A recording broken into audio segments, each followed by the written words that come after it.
Okay. Hello, everyone. Welcome back to another session of Love Your Love Muscle. And as you can see, we're back with Erin Herlihy. Welcome Hardly, back, yes. Erin. How are you? Thank you for having me Yeah. again. People are watching me. Maybe they see I'm tired. It's been a long week for me. So maybe Erin will do all the talking today. We'll see. Oh, Uh, but before we get started, I want just because this is a session when we talk to Erin and have these conversations, we often have quite important topics. They're interesting. And if you are like me and start listening to something and you are on your device, how often do you notice that you're kind of being drawn to, okay, I'm listening. Let me see what's on my Instagram, right? Such sort of things. yeah. It's understandable, but that's not why Erin and I are here. We want you to listen because there's so much you can learn from our conversations and benefit from. So I want to invite everybody just to sit down and do a little reset, a little heart brain coherence, just a few minutes. Just notice how more in tune you are with the conversation and how more easy it is to stay focused. Okay, so just sit straight up, everybody, feet on the ground, lower your shoulders. And if it's the end of the day, just take a nice deep inhale through your nose and fill those lungs with air. And then breathe out through your mouth and letting the day go. Let anything go that shouldn't bother you right now. Lower your shoulders, loosen your jaw. Then take another nice deep inhale through your nose and out through your mouth. Just let the day go and feel yourself getting centered. Feel yourself here with us, with Erin and me, in this little conversation. Breathe normally. And then to calm your nervous system down, breathe slower and deeper. Try a 5-second inhale or a 5-second exhale. And even better so if you make your exhale longer than your inhale.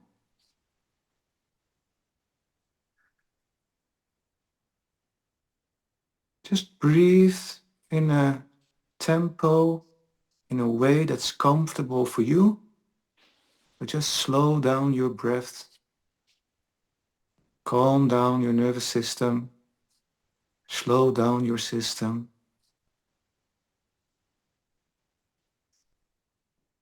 Just notice where in your body you feel your breath the most.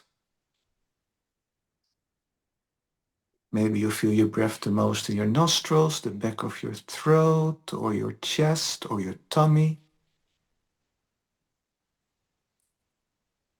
Just focus on that point in your body where you feel your breath the most.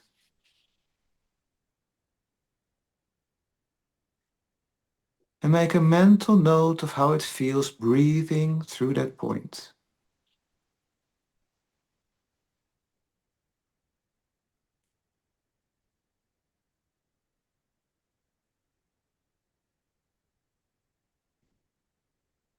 Maybe you feel the colder air flowing in,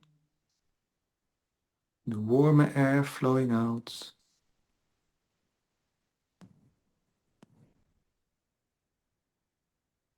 Wonderful. Now try to move your focus point into the middle of your chest, right there where your heart is.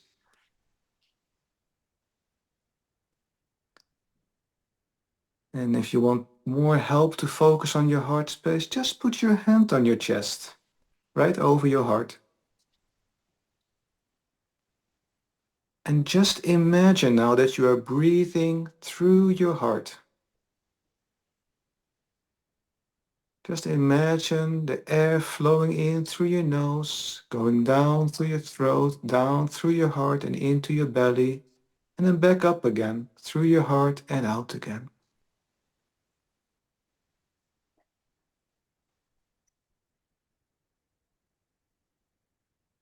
In the same nice calm tempo.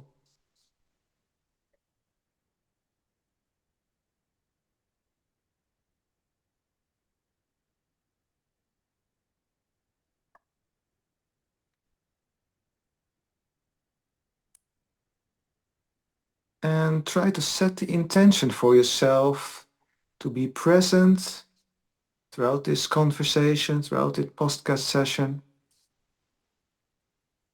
to pick up useful information that you can use in everyday life.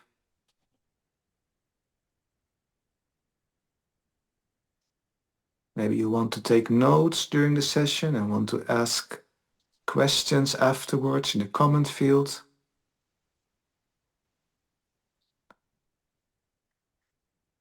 Just set the intention to stay focused and be there with us, with Erin and me, Seb, and all the other people that are watching or listening in. We all connected. And actually, we all connected through that field that the heart creates. Beautiful. Now just get back, breathe normally again. Maybe you want to take a nice deep inhale and exhale again. Move your body a little bit and just feel how present you are right now. Beautiful.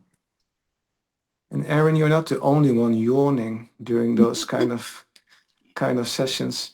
So that's interesting. It's like Mhm. they say yawning is because your brain tries to cool down. But I Mhm. think it's like when your body relaxes, your brain relaxes as well. And it's like getting that little extra fresh air. And then, and finally, you know, and that's staying focused. Because all sorts of things, when you ask people to get centered, they focus inwards to themselves, to the present situation, and all the things that they're having going on in their brain at the same time that they want to have control over, they fall away, and the brain is like, stretching. Nice. Yeah, So that's you're how I absolutely experience it right. is. Yeah. So I have some friends in the southwest of the United States, and they do a lot of breath meditation. And one of the things that you'll come to find is when you yawn, when you take in those deep breaths, it's getting that fresh, oxygen-rich blood to circulate even further into the body. When you're taking those shallow breaths, it doesn't have the emphasis to go to the ends of your fingertips, your toes, and whatever in your body is not getting oxygen starts to deteriorate, which that goes right along with your energy. So yes, it's a multitude of things. Your brain's trying to cool off. Your body is trying to get that oxygen to the very tips of your fingers, your toes, every organ, every cell inside the body. It wants to be, you know, witnessed. It wants to be alive. It wants to circulate. But not only that, when you take in that deep, beautiful breath that you have us take, it gets you so focused in on your body. It gets you grounded so that you can be in the present moment. So in a lot of the work that you do and some of the work that I do is it's that motion of awareness. So it's massively essential what it is that you do in that. Breathing is the most important thing we do. And breathing in a good way and know what what breath can do to you, what your oxyganize your body is so important. Yeah, absolutely. Um, if you're wondering who is Erin and who is Seb, we did a podcast a few weeks back, and I want to just say to you, I will post a link underneath the description of the podcast as well to that episode. Tune in there. In the first 5 minutes, you'll learn exactly all about Erin, and of course, underneath this podcast as well, you will get all the links to social media that Erin has, where you can reach out to her, where you can ask questions, etc. So it's a bit like every time we're introducing ourselves takes away time. And people who are watching all the time, they know us by now. Yeah. So exactly. Um, Last time we talked about how powerful we are as human beings. Mhm. And I was thinking before I tuned in with you here on Zoom, Erin, about who are we? Who are you? as a person, and how do I feel about who I am as a person or human being, I tend to say. It's like I tend to see us as human beings that are using our full potential. Like with your work in coaching, with your knowledge about also psychology and also the more spiritual side of things. And like we talked about how powerful we are, and we're going to talk today about manifestation and a law of assumption as well. We use this in everyday life, right? So I always tend to say like I'm utilizing all functionality that I know about a human being has. Mhm. And I feel when I started, personally, when I started doing this work, especially self-regulation and meditation, because that taps into that awareness of who your whole being, not only your five senses or the physical world, but I mean that's only a 0.5 to 1% of what is reality. Actually, if you look at it with a physicist kind of view, and being able to utilize more than that and also get results from that. When I started doing this work, I have always felt like I'm more whole. Not that I don't get sick or anything like that, but I feel like more whole as a human being. What do you feel or think about that, Erin? Oh, goodness. And getting into this work, you do feel a lot more whole. And yes, your sense of humanity, yes, that connection to other people, but also you start to become very self-aware of yourself, your life, your experiences, what you've been through, what you haven't worked on, and every single aspect of it gets brought up to you to witness and to decide to transmute into healing energy or to whatever it is that you would need at the time. So when you do say yes to this work, when you do say yes to this path, which everyone who would be listening to it, anyone who would find their way to it, they will find their way. They are in their own way saying yes in that moment. They're going to start to notice all of these unique things about them. So um, it's it's not just that it makes you feel whole. It shows you everything that has been a strength of yours, what has been an excuse. It puts you out in front of yourself in such a unbridled, undeniable, authentic way that you have to kind of see yourself in that new light. And it's not like you have to see yourself as superhuman because it's not like anyone is better or worse than anyone.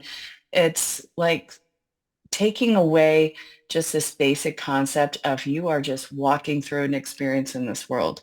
You are, in fact, the experience of the world. You are not separate from the sunlight that's coming towards you, the shadows that you cast upon life, the neighbors that you have, the pets that you choose to have. Everything that you are, everything that you witness is in collaboration with itself. Does that make sense? Yeah, it's all connected, and that's the beauty of it when you realize that and become more aware of that. Like, oh Yeah. wow, and everything. Like we talked about last time with the state of being, and we most likely will go into this today as well. Your state of being determines how you experience your reality and also what you pick up more of, right? Because your state of being, the frequency you are in, uh, both psychologically and energetically, you are getting you on your path through life, throughout the day even, you are getting confronted with things that match that state of being you are in. And that's why I want to talk about the law of assumption and the law of attraction as well and manifestation, because that's the whole, everything together. It's all overlaps. It's partially the same. It's just different way of explaining things. I say them. Uh, it all comes together in this beautiful way that, okay, my frequency, the way I feel, is how the way, partially how the way other people see me, and I influence how they see me, and it's also how the world reacts to me.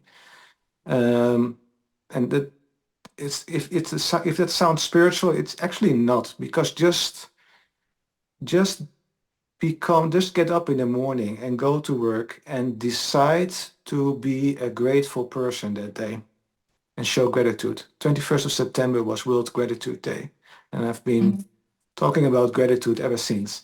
Um, but it's the key to manifestation, I always say, because when you are in a state of gratitude, you will naturally come across things throughout the day to be grateful for. Even if something negative happens, when you are in a state of gratitude, you have that frequency, you notice, hey, that sucks. But your experience of it is that it sucks less because you have a state of gratitude and tend to be more grateful for it than you would be otherwise if you were not. So it's less, you experience it as less negative. So I fully agree with that. In addition to that, I do feel like gratitude is not just about um, it's not just about good. It's what commands your focus. It's what stands out above everything else that is in vibration with you. So what is it that you are grateful for, that you keep chiming into, that you keep seeing, that is like the good or the challenge around you? Okay. So yes, when you wake up, you choose how you are going to preset your day. What is it that you want to experience? Was it that you want to feel, that you want to see? And generally, you want to start the day off with a positive, optimism. It's optimism. I can't really fathom somebody who wakes up and just wants to make the entire day a nightmare. You want to know what? I'm going to treat myself today. I'm going to see how much I can hate today, how much I can hurt things, how many people I can tick off. I'm looking forward to flipping everybody off in traffic. I can't imagine that that would be something that people want to have as a preset to their day in the world. And it's not just that there's going to be things that either open the pathway for that gratitude that's going to fall in line with that optimism that you want to start the day. And did you ever see that sleeper hit of 2008, The Secret? I know you've Oh, you've yeah, had, yeah. everybody did. Like it's not it that was a tip of the iceberg. Did you ever see it? I read it, seen it, and yeah, like you say, it's the tip of the iceberg. It doesn't tell you everything. Did you ever see the follow-up to that, What the Bleep Do We Know? It's actually Yeah, called Bleep. They don't, okay. yeah. So we have all of these oh God, it's that wolf guy. It's it's a type of, it's not a psychologist, it's like a physiologist or something to that effect. But they do all these studies on energy. And in The Secret, there was this instance where this woman, she woke up and she flipping stubbed her foot getting out of bed. And it was awful. And have you ever woken up and you just hit your foot and it's instant pain the moment that you wake up? Mhm. How did that set the tone for the day? And how did you turn it around? Were you able to turn it around? How can you take a challenge that's put in front of an intention and transmute it? I think that's kind of what I wanted to get to at that point in time. So let me ask you, how can you start off with an intention, see the next step after that, and either accept it or transmute it into something else? What has been Seb's experience with that? When I get up in the morning and I have this, I haven't hurt my foot, though I have almost fallen out of bed once. But but I like everybody else, especially on a Monday. Uh, I like, oh, I have to get into work. but I override that because I mean, even if that's why I do my morning meditation, and I noticed more and more people doing that. They have a morning routine where they just use 5 minutes for themselves to set their state of being, to set their intention for the day, basically. And that's what does it for me. I mean, because I know from experience, and everybody else will experience that okay, when I get out of bed with a bad mood and I drag that with me throughout the day, it's not going to be a good day, right? Mhm. And for me, I'm always concerned when I worked a lot with cancer patients, like you know from our last conversation. Uh, I don't want that mood to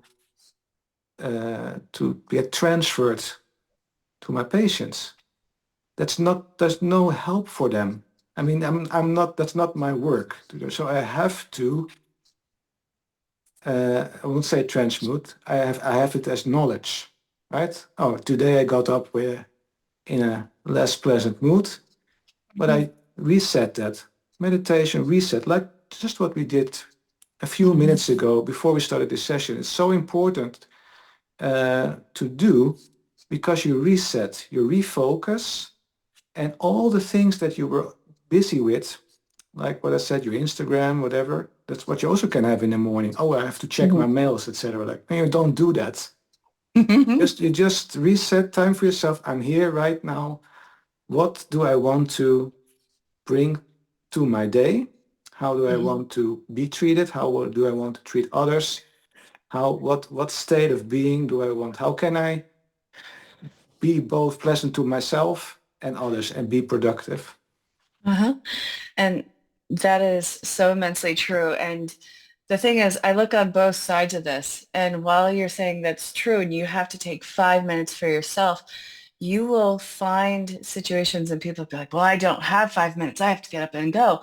All right, well, you could get up 5 minutes earlier, can't you? Well, I can't because I need my sleep. Okay, so what you're telling me is your experience, you feel limited in your decisions and you feel like you have to accept the reality that you are working and running on other people's dimes.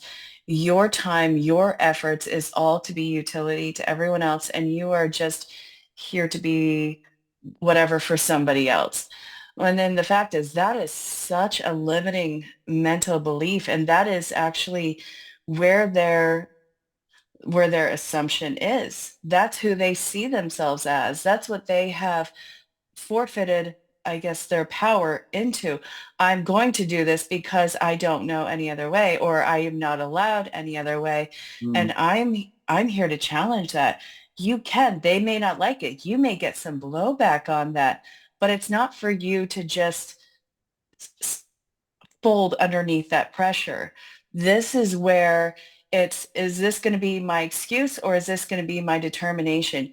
You may not want to get up 5 minutes early because that snooze alarm is so immensely attractive, but you are going to have to learn to put through that discipline. Discipline is not always going to be something that you want to do. And it leads to this idea of somebody faking it. That's the imposter syndrome. And that's the thing. As you're developing a new pattern, I don't care how small it is, a new way of being, again, don't care how small it is, you are deviating from these deep grooves of programming within yourself that you have either agreed to or that have been pressured on you. And you're going to have resistance on that, but it's not that it's not right for you or that you're not meant to do this. You have to decide if this is something that you truly do want for yourself and then act on that, which that puts the power back in your hands. Okay, no, I really want to do this. I'm going to try. I'm going to keep trying. If I fail, I'm going to try again. And eventually, I don't care how long it is going to click into place. You will be begrudgingly getting up that extra 5 minutes early, but you're going to start to have an easier time after a while. And then it's going to become just as easy as if it were already set before in the wild back when you weren't doing this. You start in a place of just complete fresh platform for you.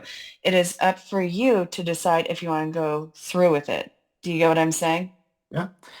And I would say it's actually quite natural to not wanting to do it because when I think back about my kids and maybe those that are watching and listening, they have kids by themselves for themselves. Uh, my kids didn't want to have their clothes on in the morning, right? Yeah. It's like I don't care. I want to just go up and play, right? And Yeah. it's and but you learned that you how to take your clothes on in the morning yourself. Hmm. You learn how to brush your teeth in the morning and in the evenings. You didn't want to do that before either. It's like was a waste of time. So Hmm. okay, now you're an adult, but you can still learn, right? You can still Yeah. say, all right, I can't get up 5 minutes early.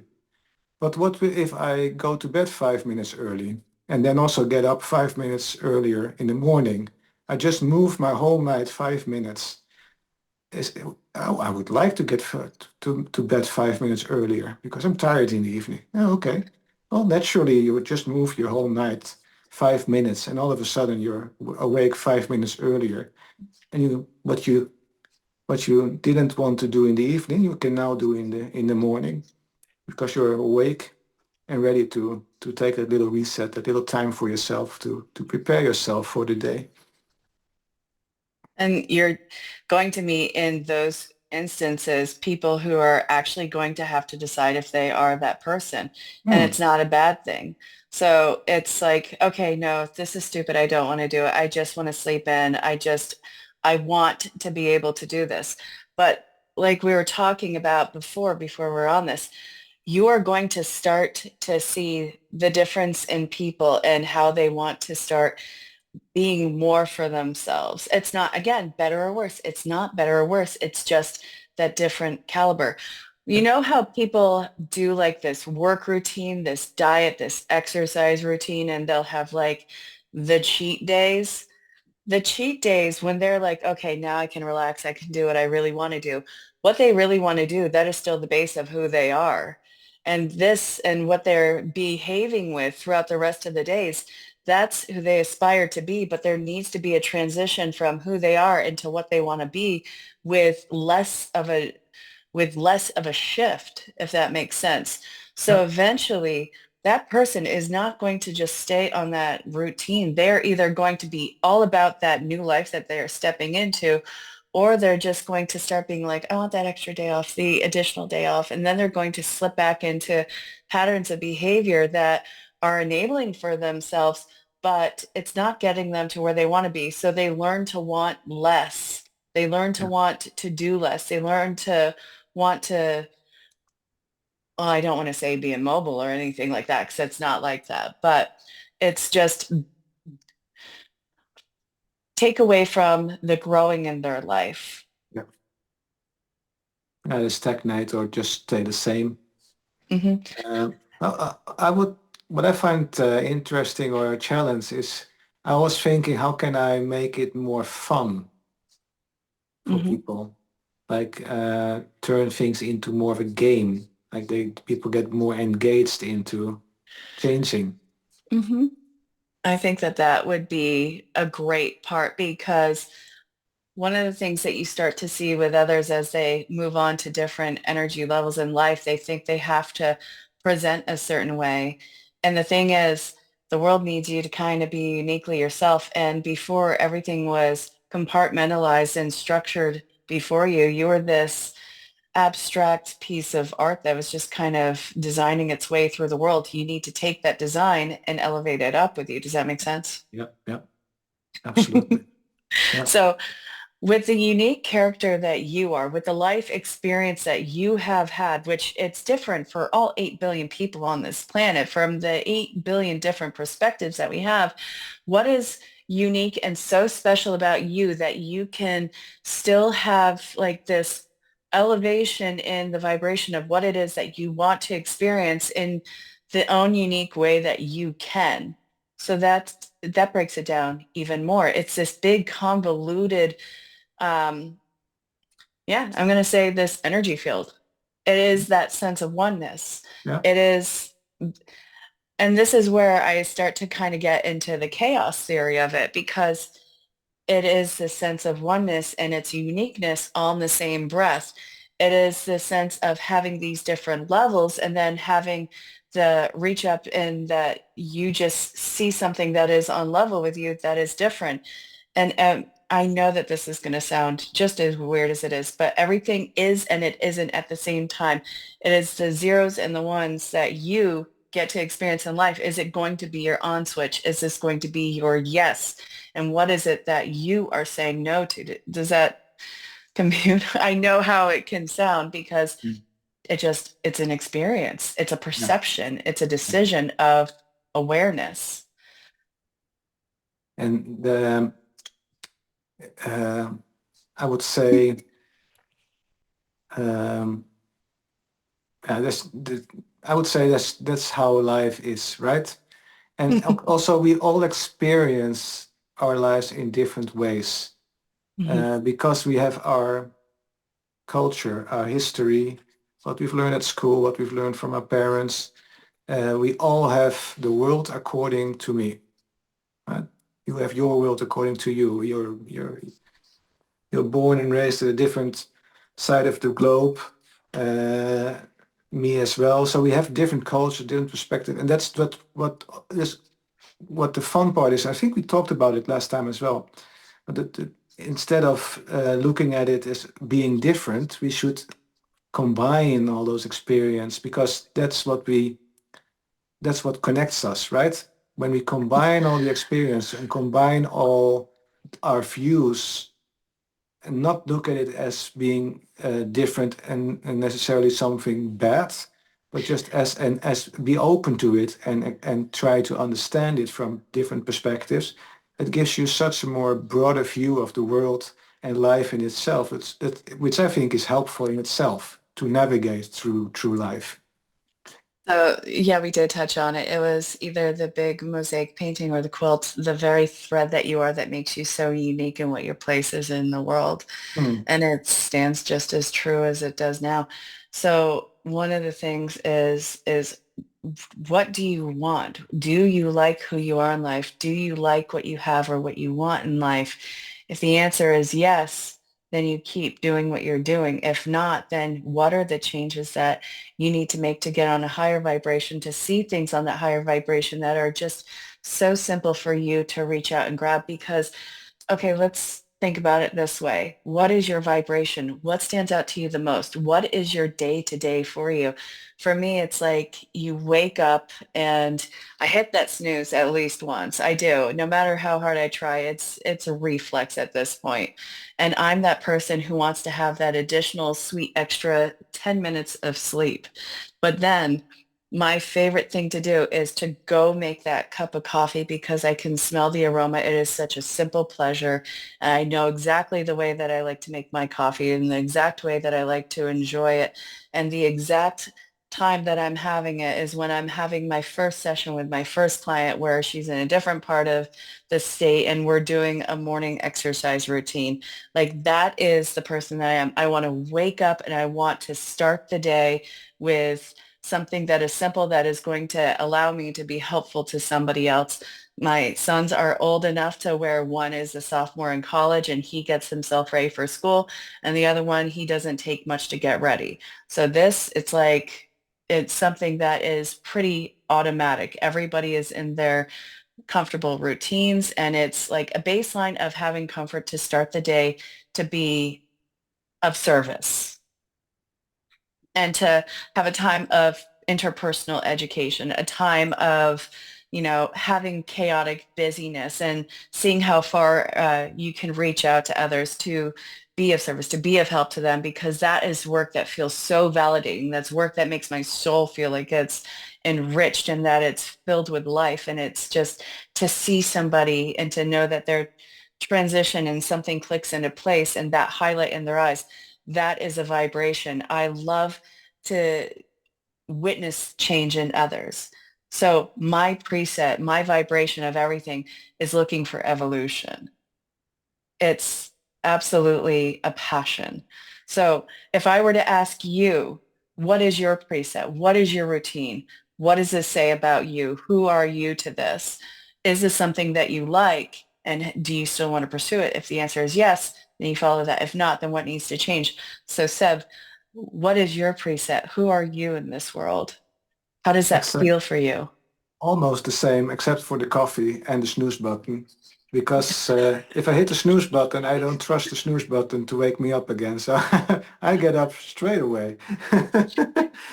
Or get up straight away. I either lay down. I shouldn't do that, but I do that quite often. But normally I should sit down in my bed, close my eyes again, not fall asleep, and just okay, what thoughts do I have now? Just check in with myself, and I've made that my routine because that's what I did.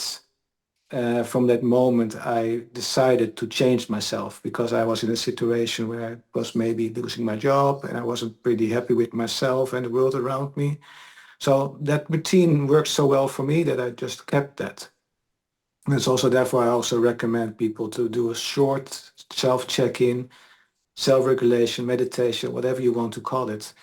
And like you, um, I I am of service to the people, to the world, to myself, because that's essentially the same, right? We all together connected. And even if you do something for somebody else, there's this mirror effect. It affects you as well. And I have the same experience as you. Like if you have a client in the morning or later today, doesn't matter. The moment you see things click with them, and you see them, that's like having a baby that takes its first steps, right? And nails it right away. It's like, yes. I mean, to be happy on behalf of others is such a great feeling. And see people get it. That gives so much gratitude and satisfaction. That's what I also am so excited about and live for. And even in the corporate world, it is the same. If you work for a company where you sit in the office all day, there is still something you're being of service, uh, no matter what. That's like you're not. Of course, getting your paycheck is important in this world, right? But that isn't the only thing. You getting up in the morning, go to work, be with your colleagues, do something together that I hope for you and your company is something beneficial for the world, uh, is that service you are providing. Yeah. So yeah, and even if Mhm. interactions with your colleagues, I mean, for me, the first time I got a sign of gratitude or a compliment from a colleague, it was so enlightening for me. A colleague that said to me, "Oh, Seb, it's so nice to work together with you because then everything goes more smoothly. Like everything just flows." I thought, "Oh, okay." Just those small kind of hints, just a little compliment here, a little notice like, "Oh, I noticed that." But people feel seen. Even Mhm. those small gestures that give so much in return, and just decide to do that. You can get up in the morning and you have no clue what you're going to do. Just say to yourself, set the intention today when I'm at work and I find something positive I see with a colleague, or I want to thank them in some way, notify them that I see them, that I appreciate that they're here with me, that we work together. Just a little gesture, just two words maybe, all it takes, and just notice how that feels. And that's Yeah. already being of service. You're absolutely right. And it's so important to be validated. I don't care who you are, or how proud you feel like you have to be if you want people to just ignore you. That's not genuinely the case. There's a reason why you're feeling that way. But words without any kind of action, you just feel like you're being manipulated and lied to. If you have just action with no words, it makes a person feel invisible. When Mm. you have action and words, it feels completely validating and witnessed in your life. You have mattered, you have a voice, you have a place. And that's kind of what everybody is wanting, either on a conscious or a subconscious level. You have people who want to just be away from everyone and do their own little thing and have that validation in themselves that they don't have to be bothered by another human being. And they have that for their own specific reasons that they have been so the reasons are going to vary, but for all intents and purposes, for this instance, a person who would want to be away from everyone and everything, just have their own little small place in the world in the woods where nobody bothers them, that's because this person has either been taken too much or they have, well, not that they have taken too much, but people have either invalidated or sucked the life force out of them too much where they don't trust that people aren't going to do it again. They just want to be isolated alone and recuperate and heal themselves. Or you have all the people who want all of the acknowledgement, all of the recognition because it's something that they had not had. And they are looking for that sense of fulfillment in themselves. And it's okay to want attention. It's okay to want to be witnessed. We are cohabiting creatures. We're not meant to be isolated and away from absolutely everyone and everything, even though sometimes that we want to. So when a coworker is telling you, God, everything just runs so smoothly when you're here, I don't know what we would do without you. That proves to you that your actions and your place of service is one of the most helpful things and that nobody is taking it for granted. And that makes your sense of purpose, your sense of energy and desire to do that to be even more so. It's feeling in alignment with purpose. Does that make sense? Yeah, and it can transform the work environment Hmm. completely, especially in high stress environments. It gives team spirit, it gives recognition to one another, and you also feel less alone, and you notice you're working together towards a goal. And I love, love, love that you say that in that togetherness, because that is raising up that sense of not only the law of assumption, but that sense of oneness. If everybody is building each other up in an authentic way, then the entire vibration of the environment comes up. And that goes into the next crowd of people because it is bearing witness to what it is that you are doing. And that starts to become elevated. And one of the things that goes with that is the genuine authenticness of it. If we're listening or witnessing or interacting with something that is probably not the best, but we're saying that it is, that's going to start to show immense pitfalls immediately because it's not anything that is being worked on. It's just being yes to death. It's an echo chamber of, I don't want to say toxic positivity, but it's an echo chamber of delusion. So if you have something where everybody's rising up, and then we have over here most of it rising up, and then there's this little part of it that's like, no, we'll drag you along with us. No, come on, you'll get it eventually, and it's still not doing the work.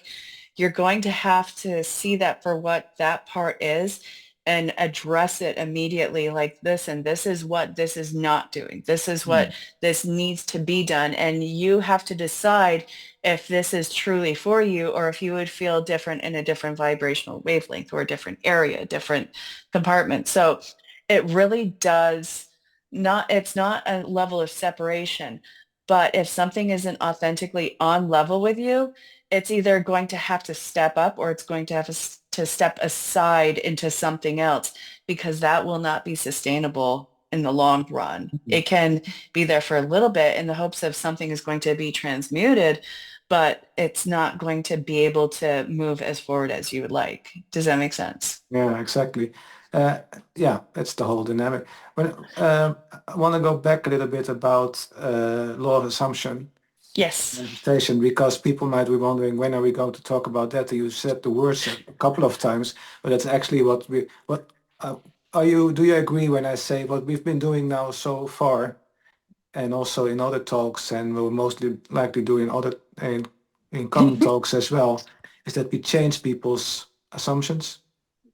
Yes, and your job in this world is to see your assumption and to decide what it is that you are. If I tell you not to think of an orange car. You're going to think of an orange car. If I tell you don't look for an orange car, you're going to start to see orange cars pop around because your brain works like a colander and it's going to start to filter out what feels like it's authentically you, Yeah. what is authentically called to it, what it's supposed to pay attention to. You become what it is that you pay attention to the most. Your reality starts to become what you pay attention to the most, for better or for worse. So you'll have situations and people who are thinking about death, disease, and they can't think about it. They can't go near it. And suddenly it's this, oh crap, something real is happening. I can't believe this is happening. I've been watching out for this whole time. Yeah, you've been watching out for it this whole time. And you should have been living your life. You should have been, you know, doing your best and not living in that fear state. There's so many elements to that. So in the law of assumption, what is it that feels the most natural that you see? What is it that you pay the most attention to? You get it? Mhm. Am I Yeah, explaining this well? you do. And I want to add to it, like when people ask, like, does the laws assumption work? I say, yeah, because just look at the world around you. Hmm. Because we all assume things to be true. And that also becomes our truth. It's like we said in the start, the world according to me or the world according to you. We all have our different experiences based on that. So that's our reality, what we experience. Um, when you, I had in the workshop I had last Saturday, there were some people from other countries. One woman from Poland, for example. And in Norway, and I don't know how it is in the States, but I reckon in many countries, people are very occupied with where you're from. Oh, where are you from? Yeah, I'm from Poland. Okay. And then because they have heard things, they have learned things, they assume that that person from Poland is like everybody else from Poland. Yep. And Kind of like, so the sorry. view of that Polish woman becomes because that woman in front of you that you learned about is Polish, you then assume a whole set of values and things about her that might not be true, but for you it's true. So you assume certain things, um, and that happens in everyday life. It's what politics are run through as well. We are getting fed with information to make us assume that it's true. Mhm. So we assume that what the politicians say, or what we talked about before, I had to record with you about radiation, for example. We assume because it's coming from what we think is a reliable source, a source we can trust on, we assume that it's the truth. Doesn't have to be, but we base our reality on it, and for better and worse. And I would say the law of assumption, if you change your way of thinking, your perspective on things, you start to assume different things, your reality is different there too. It's very natural for human beings to think, what's the worst things that can happen? That's very natural. That's our survival instinct. When we are in a place and we want to survive, it's the time we were living in the middle of nature. What is the worst that can happen right now? Right? Where's the tiger Mhm. coming from? I should better sit in that space because the wind is coming from that direction. So we're always preparing for the worst things. That's natural. But if we are going to think about, okay, what's the worst that can happen to us? If we're going to change that and think, what is the best that can happen to us? We assume the best instead of the worst. Mhm. As What a will way to happen protect then? ourselves. Well, you start needing reasons to protect yourself and everything starts looking like a threat. Yeah. Yay. So you enter everything with a wall up and you're suddenly a barrier from everything. And it's unreachable.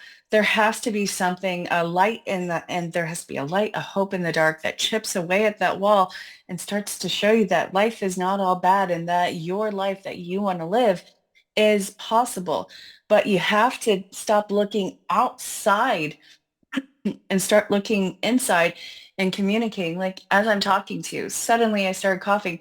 Something needs to be communicated from the inside out. What Mm. is the baseline? Where have you been? What has set up these thoughts inside of you? And why is it that you still believe them? It's a point of questioning everything about yourself. And yes, it seems daunting, but you've got to be that bouncer of the internal club that's going on with you. So if you're looking at everything like it's going to be a threat to you, if it's going to make you sick, my God, are you going to be a walking nervous case and everything is going to be out to get you?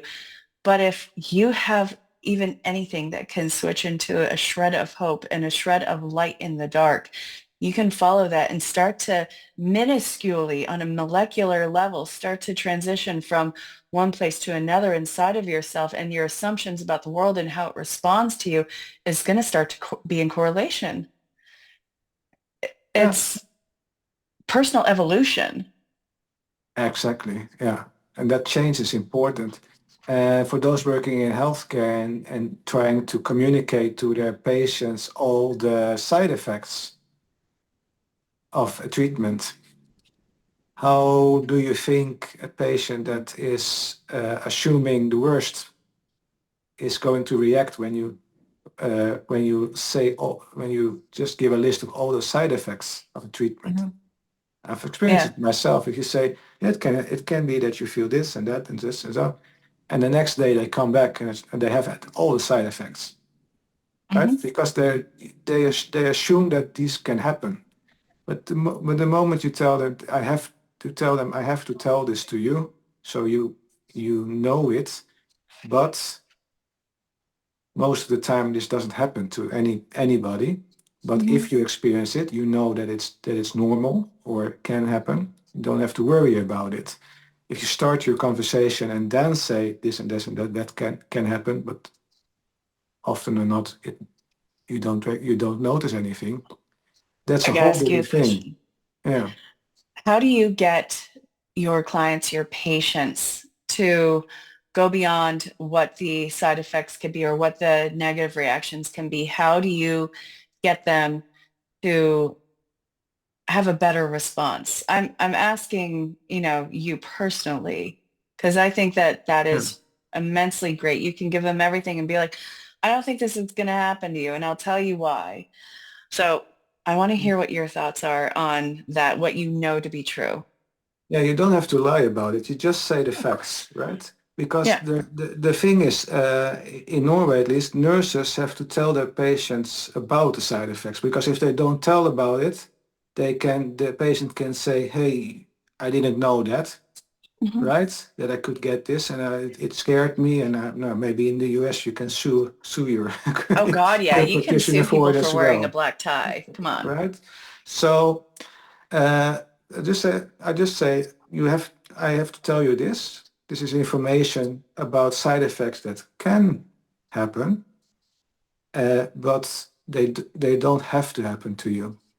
But if you notice, I always say don't go and wait for it. Just go your normal life.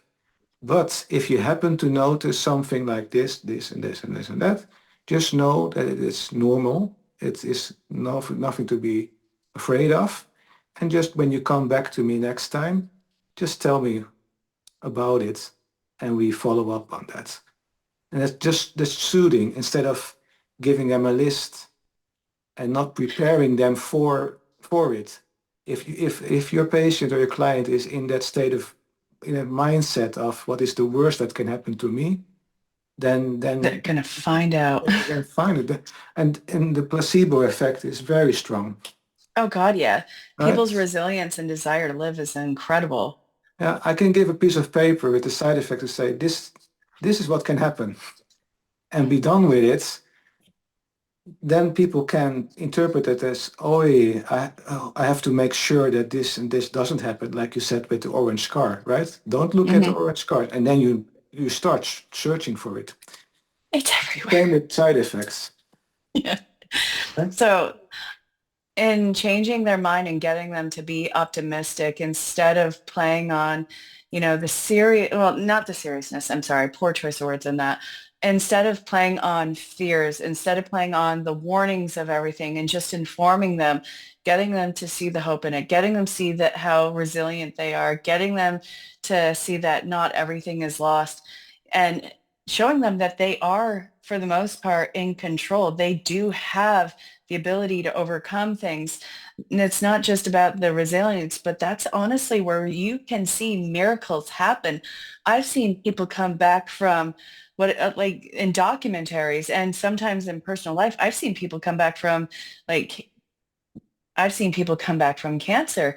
I've Oh seen yeah. people come back from, long-term illness and disease. Yeah. But I've also seen somebody who is probably one of the most pessimistic, down-ridden people going for one of the most common surgeries that had no issues with it. And they passed on the table. This happened, I want to say 15 years ago. And this person who should not have passed, who had no medical issues from the hospital's end, she just didn't make it through. She could not get through the surgery. And it was a common surgery. And they couldn't find anything in the report as to something that was wrong. There's always something that can happen. There's always a risk, and that's always in life. You can walk out the door one morning and get hit by a truck, and Absolutely. and I mean, these things happen. I mean, if you are going to be concerned about that, then you can't even sit inside your house because your roof might fall down. I mean, that's part of life, and we shouldn't be afraid to live life, including not be afraid of all the hazards we might or might not have around us. Enjoy every moment. Uh, in my experience with very sick and young patients, it helped me realize that if I don't enjoy and make the best out of every day and take care of myself and my experience, uh, I mean that's what I mean by living a whole life and feeling whole. It doesn't matter. I mean, I can if I don't wake up the next tomorrow morning, um, for myself, I wouldn't be sad because I know I have done the things I could have done in the best possible way I've tried, right? It's not that I feel Absolutely. sorry or anything like that. It's more like, okay, I feel sad for my family, But that's even that. But those are things. I mean, it's all part of life and death. And what I find sad is people who don't, and I respect them nevertheless, but people who don't want to open up to becoming more than they Mhm. are, becoming more than a human being as being defined in the dictionary. Mhm. I have a whole course that's called "You Are More Than a Human Being." Just about that. Yeah, Like what we talked about last time, what you also tell your clients is we are so immensely powerful, and the laws of assumption is also part of that. We can learn to see the world in a different way, in ways that are beneficial to us and others. And like we said previously, why don't we assume what the best is that can happen? absolutely. And that's actually something that I really love working with people with. And it's not that things can't happen in life and that you can't get things out of left field. It's how are you going to respond? How are you going to control yourself? How are you going to adjust, adapt, and overcome?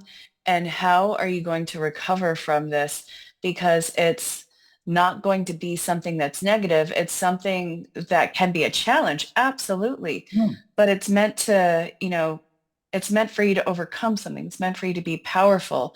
And one of the things that I really love teaching people and getting them to see the power within themselves is when they do have something that is kind of new that's happening in their life. It's the fact that they can, I'm trying to find the words, hang on. It's on the tip of my tongue, but it's them in that moment not letting it derail them. And it's Mm, something that they can use as a stepping stone from themselves. It's something that they are not only resilient from, they come out stronger with, and they have more sense of a freedom and a relaxation in their life. And one of my goals is whoever I'm working with, I don't, because I work with people either short term or long term, and it's perfectly fine. People come and go, and they are absolutely wonderful, all walks of life.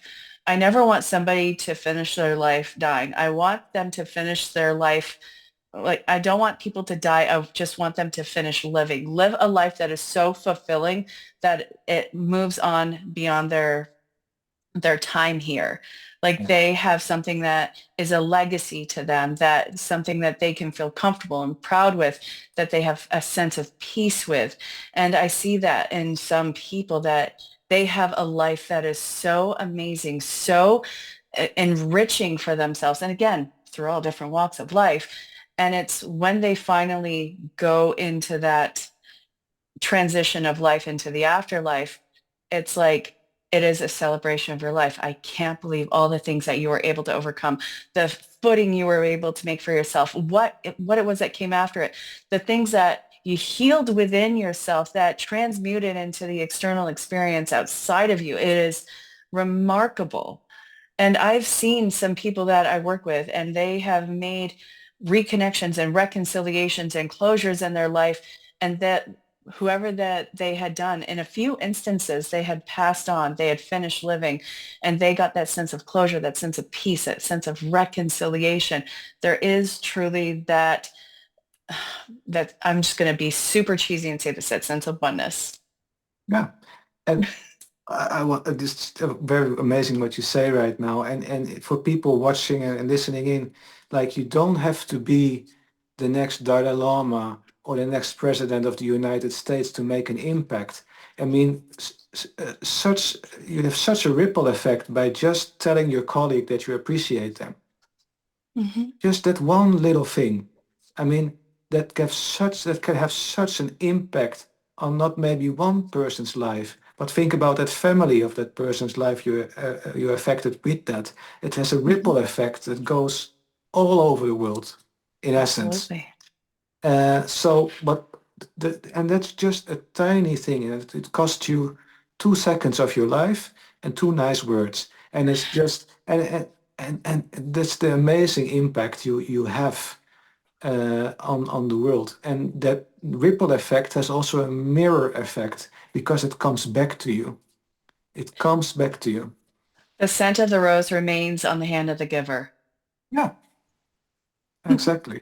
Yeah, and then what I find so beautiful is when people start doing this, they get it, they notice it, they become aware of it, and then it's like, oh wow, it's like a gift that keeps on giving.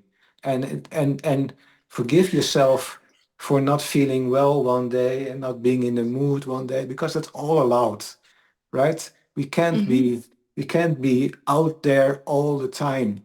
I mean, we get a cold, we get the flu, we can fall from the stairs and break a leg, etc. But know that you make an impact.